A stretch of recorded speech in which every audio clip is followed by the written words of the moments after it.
iBhayibheli lithi ngelinye ilanga ngoba kwaba khona wesifazane owayenomopho for 12 years. Lo wesifazane lithi iBhayibheli wayesezamile konke kodwa engasizakali. Kwabasizayo wayeseyile kodwa lutho ukusinda futhi engafi. Lithi iBhayibheli wayesezwa ukuthi ukhona umuntu okuthiwa uJesu.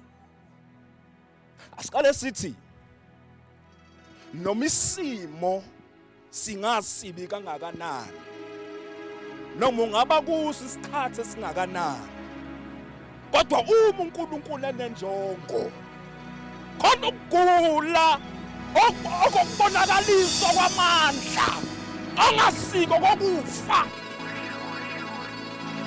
okubonakaliswa nje kwamandla kaNkulunkulu ngawe ngesimo kuso.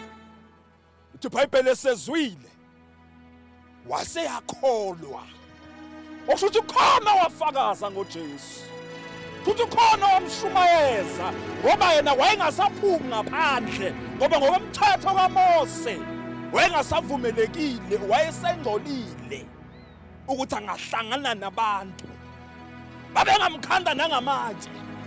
Kodwa cha sezwe ngoJesu wathi if ngifa kulungile, kodwa lokho engizwe ngaye, lokho esengizwile ngale ndoda. Ithi iBhayibheli yafika kuJesu yathinta umphetho.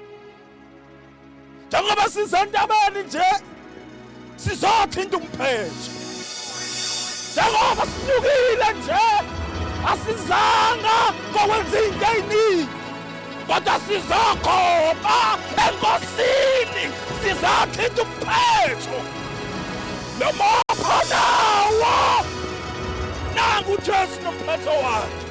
Ithi iBhayibheli babemminyanisile uJesu, babebaningi bemthinta. Bazalwane, kodwa lithi uthi uJesu ubani ongithintile? Baxakeka abafundi ukuthi ngoba sibaningi nje siyamthinta, kunexuku abantu. Ithini lento mfundo weBhayibheli? Mawuya kuye, have the right mindset.